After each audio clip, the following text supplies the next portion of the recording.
Prezados irmãos, louvado seja nosso Senhor Jesus Cristo, para sempre seja louvado, e nossa Mãe Maria Santíssima.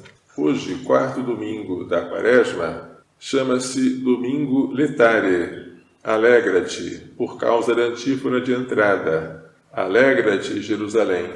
É o único domingo da Quaresma em que é permitido usar a cor rosa. Rosa significa alegria no meio da penitência.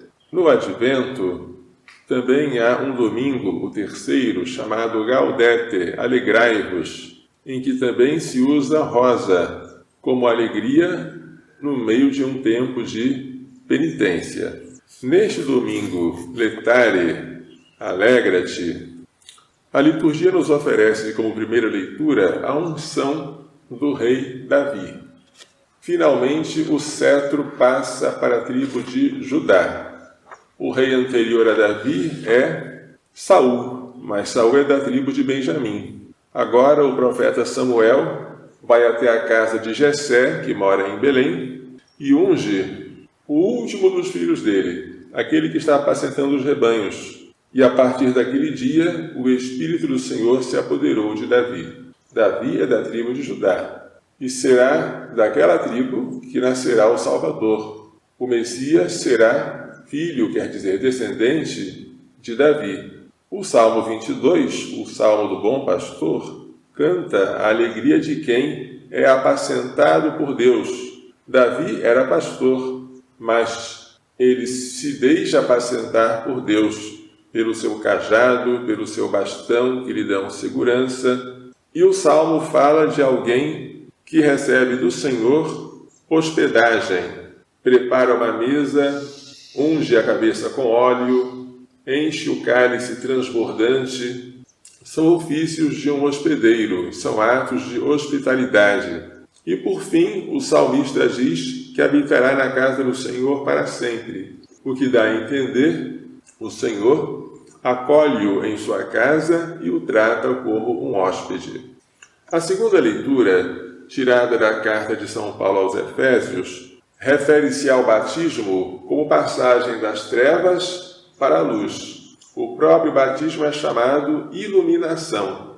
Outrora erais trevas, agora sois luz no Senhor. Vivei como filhos da luz. O fruto da luz chama-se bondade, justiça, verdade. É preciso afastar-se das obras das trevas e denunciar tais obras, porque aquilo que se faz em segredo, até dizê-lo, é vergonhoso. Mas devemos, como filhos da luz, atender àquela ordem. Desperta, tu que dormes, levanta-te dentre os mortos, e sobre ti Cristo resplandecerá. Este versículo citado por São Paulo parece pertencer a um hino cristão cantado em sua época. O Evangelho também fala da luz. É a cura de um cego de nascença. Inicialmente, os apóstolos perguntam quem pecou, ele, o cego, ou seus pais, para que ele nascesse cego. Havia uma crença de que a doença era causada por um pecado, ou da própria pessoa, ou dos pais da pessoa. Jesus desfaz esta crença, dizendo, nem ele nem seus pais. A cegueira dele servirá de ocasião para se revelar as obras de Deus. E Jesus curou-o com saliva misturada na terra, ou seja, com lama. Aplicou a lama sobre os olhos do cego e mandou que ele fosse lavar os olhos na piscina de Siloé. O cego lavou-se lá e voltou enxergando. Simples. Um milagre portentoso, porque quem consegue curar um cego de nascença? Causou admiração. Duvidavam que fosse ele. Será que é ele mesmo? Foram chamar seus pais e os seus pais asseguraram. É ele mesmo, nosso filho. Ele pedia esmolas, era cego, agora está enxergando. Mas os fariseus recusavam-se a aceitar Jesus, o autor do milagre, como um profeta. Por quê? Porque ele havia feito esta cura em um dia de sábado. Na sua mentalidade, Jesus havia profanado o dia santo ao fazer lama naquele dia e ao tê-la aplicado aos olhos do cego. Isso seria um trabalho que violaria o repouso. Mas alguns perguntaram: como pode um pecador fazer tais sinais? E havia divergência entre eles. O cego, repetidas vezes, explica como foi que ele foi curado. Mas os fariseus não estão satisfeitos e perguntam a terceira vez: eu já vos disse e não escutastes, por que quereis ouvir de novo? Quereis tornar-vos discípulos dele? Tu sim és discípulos dele. Nós somos discípulos de Moisés. Sabemos que Deus falou a Moisés, mas esse não sabemos de onde ele é. E o cego, que agora não é mais cego, disse: espantoso, vós não sabeis de onde ele é. No entanto, ele abriu meus olhos. Deveriam saber que aquele que é capaz de abrir os olhos ao cego é alguém que vem de Deus. Deveriam saber disso. Mas eles não sabem ou não querem saber.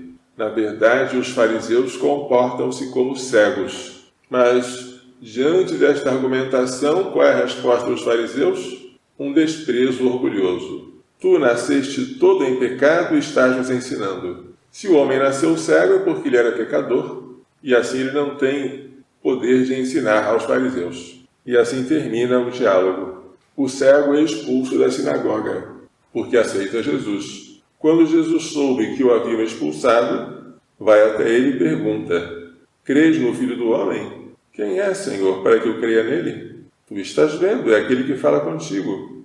Eu creio, Senhor. E prostrou-se diante de Jesus. E Jesus disse: eu vim ao mundo para exercer um julgamento, um discernimento, uma divisão, a fim de que os que não veem, vejam.